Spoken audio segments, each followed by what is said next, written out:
which is enough for now, I guess. Actually, we're going to have to go shops again because we've got 3.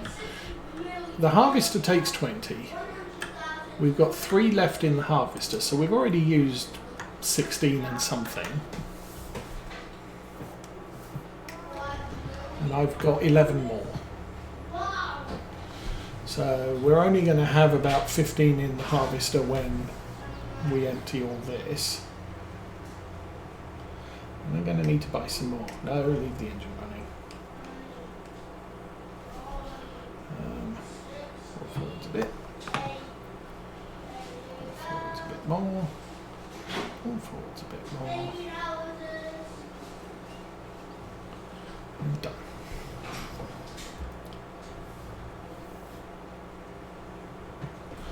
Alrighty, let's go jump in the little orange thing. Class Xerion. There we go.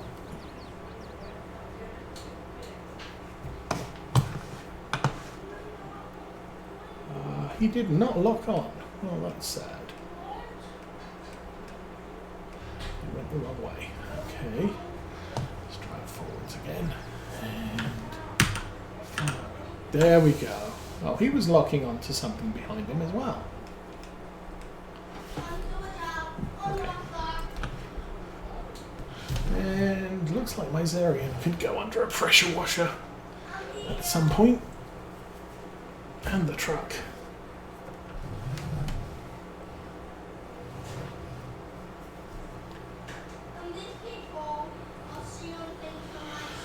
Okay.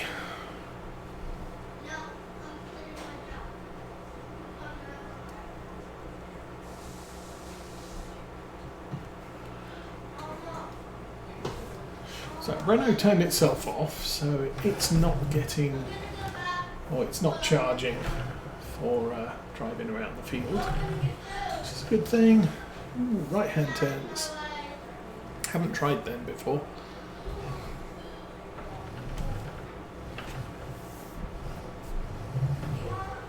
Okay, so drive over here.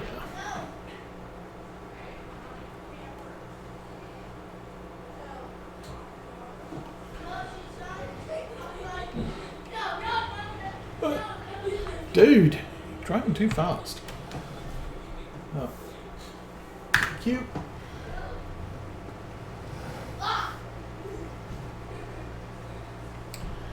Now, unfortunately, what might happen here is I might need to turn the worker off on the forager.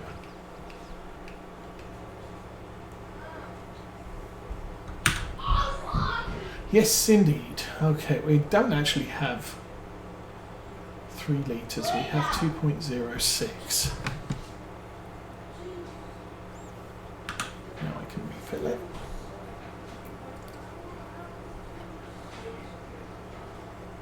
So as I said, we've got 11 litres in there, that won't take long to empty.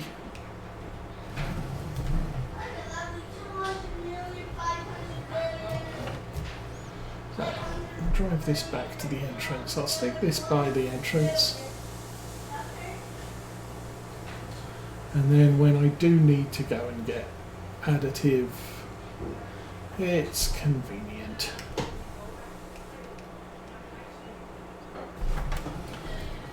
Okay, take him over there, and then we're going to have to turn the Xerion, or the Fent back on.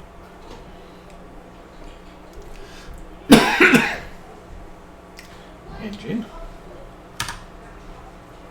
You already have a course, but you need to go, I think, nearest.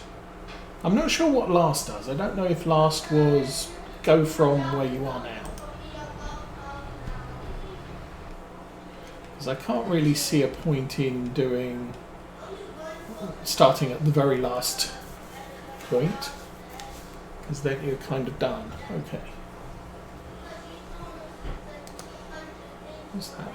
I don't know what that means. Anyway, don't need that on.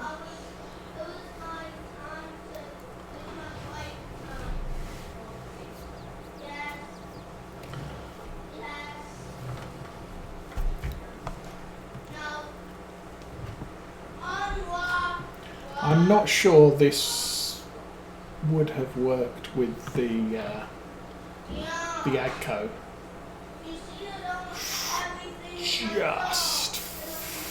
Just close enough. Gonna have to watch that.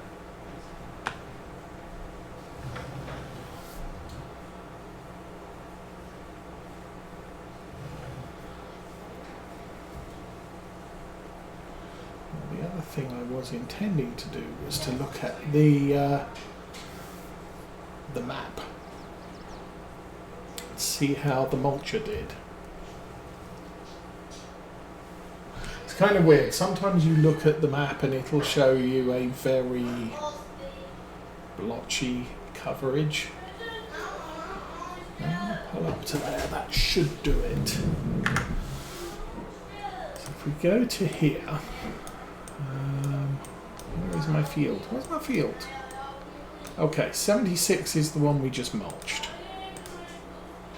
And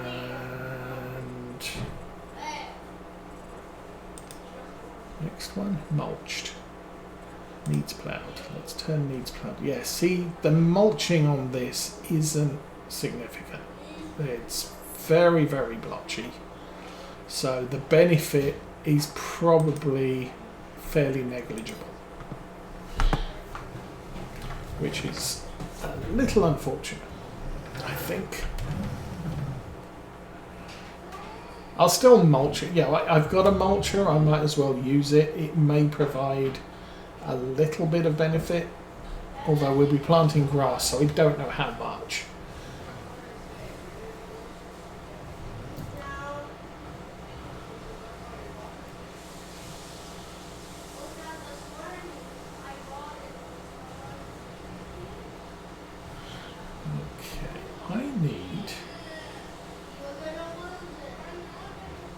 Okay, I need to work my way to the kitchen. I'll be back in a couple of minutes.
Okay, I'm back.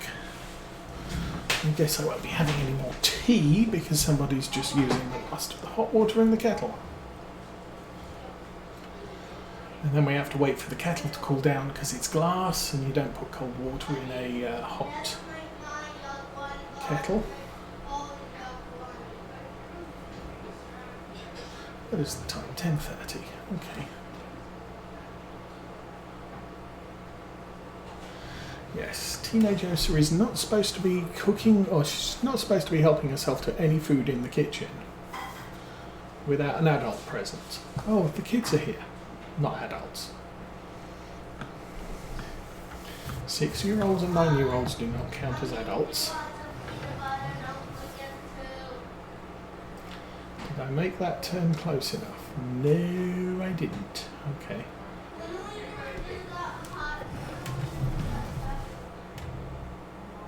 I think I'm close enough to that corner that I can actually make use of the expanded land area. Oh, can I make that turn? No. Oh. Well, that was another 10,000 litres of corn I just killed there. Or something.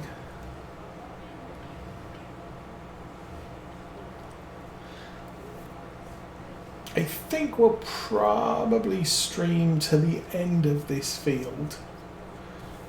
I'll get the mulcher over here. I will get the seeder. Oops, wow, we're full already. Was not expecting that. We'll position these two over in the field just in front of us there. And I'll bring the Xerion 800 over with the plant, the new seeder. Well, the cultivator with the seeder attachment on it. And I do want to check on the environmental score that it creates when we use that. Is it considered a direct drill and thus gives us the best environmental score? And obviously next week I will review that if I remember to.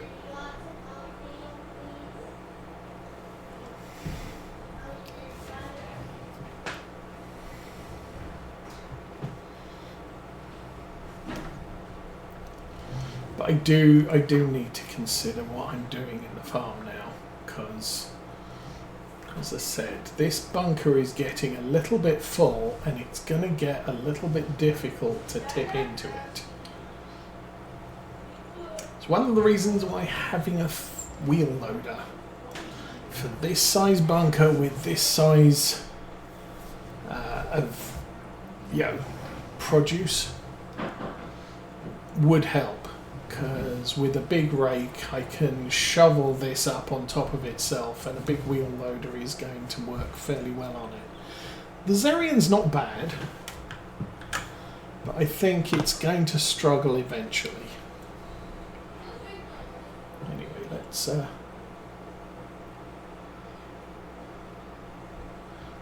this done. And one of the main things I'm trying to do here is try and keep that top fairly level so we don't have any big ridges that the tractor gets grounded out on. Probably get 2 or 3 more tips in there before it's a problem.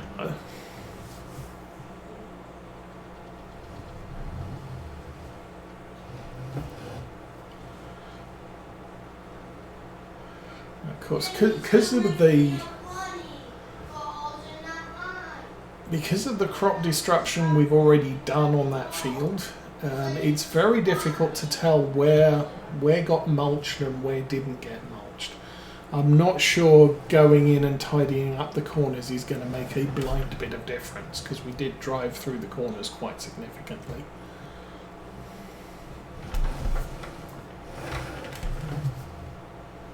So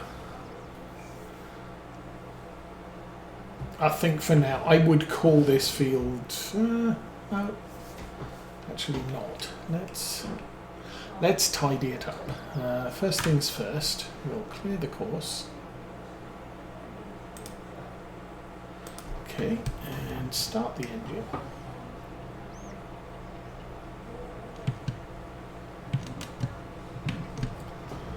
So there are some bits you can see on the edge we did miss. That's fine.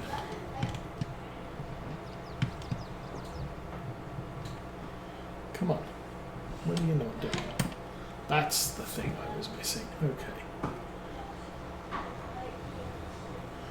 And, oh. Tractor struggles.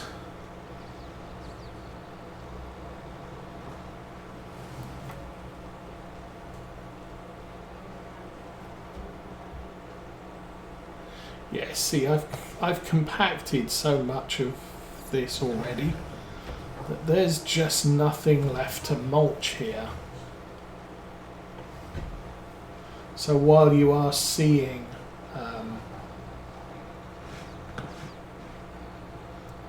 bits of greenery there, it's not mulchable greenery.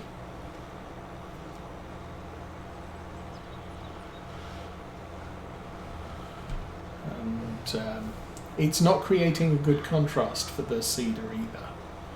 So not going to be easy to tell where I've seeded and where I haven't when we come through here. Yeah, I'm just wasting my time, I think. Get that folded up. I'll transfer this over to the other field. Now, we'll continue with the harvesting. And next time I go back to the yard, gonna get the Xerion 800 set up and get that to follow the Xerion back to the field. So, park this along here again.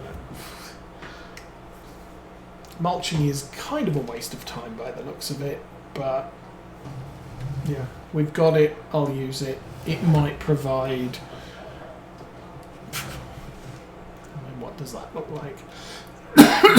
It might be a 5% yield boost in about 20% of the field. So it's not a bad thing, it's just not as good as it could be. I think we'll get more benefit when we roll it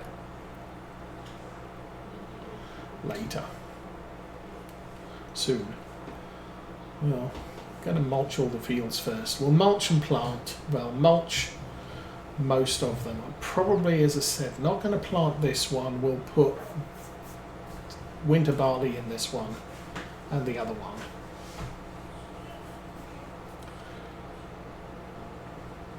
But all of the grass fields I will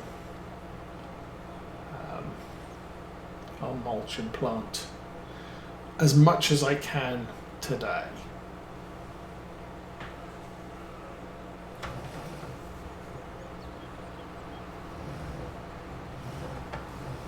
I don't, yeah.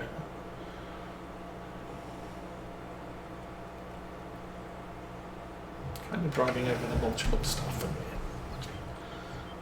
Some people.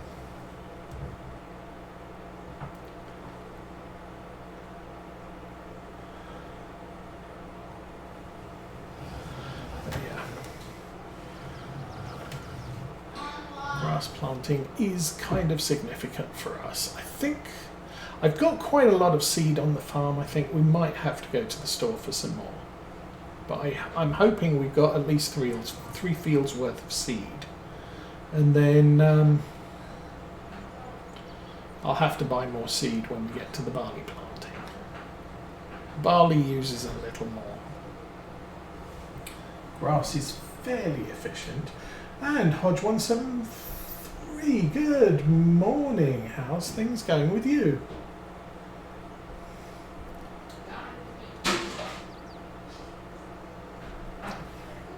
We're doing not too bad here. Mrs. Osa's still sleeping, the kids are all awake.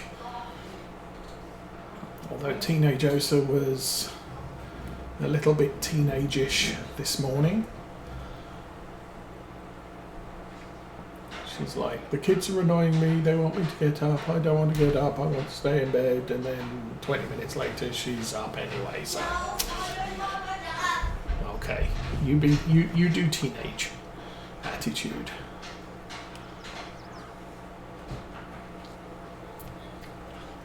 Mrs. Osa's still sleeping. I was up early this morning. I've completed my first course of physical therapy, and that's being extended another 4 weeks, so everything's good. It was an interesting week. I've actually already discussed it, but we can bring it up again. Mrs. Osa's PC wouldn't wake up. And she said, oh, my PC's broken. And I looked at it and it's sort of, no, the PC's still running because the fans are running and the little hard drive light was blinking away. Then I looked at the keyboard and we've got rear, backlit keyboards. Keyboard's not lit up. So sort of, there's something wrong with your keyboard. So we took her keyboard off her PC, put it on my PC and it worked.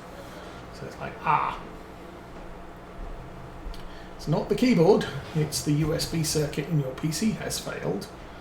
And none of the USB devices were working.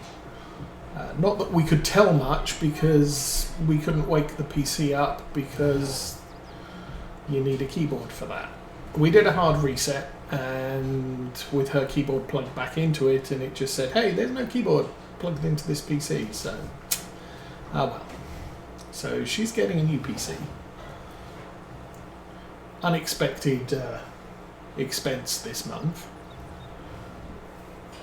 but it is what it is, and that was due to arrive on Monday, so I got an email from the shipper to say, hey, you know, we said it was coming on Monday, we got it wrong, it's coming later today.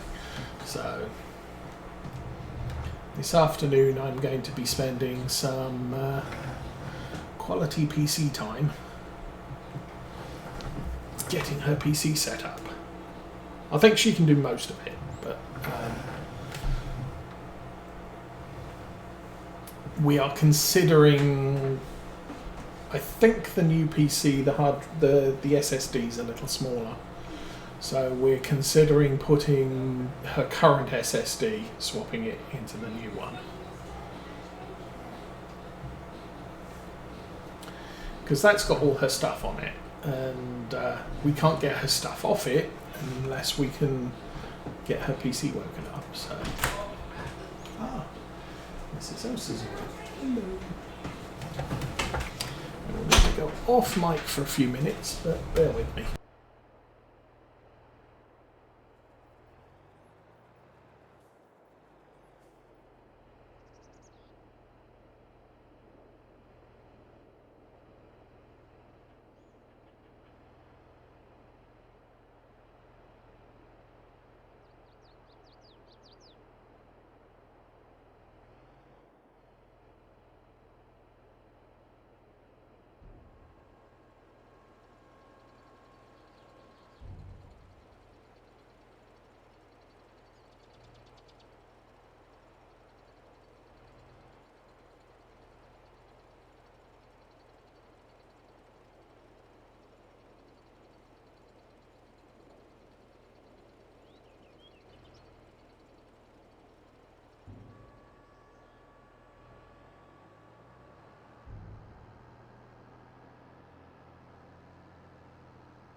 Maybe. Yay! Okay, I'm back.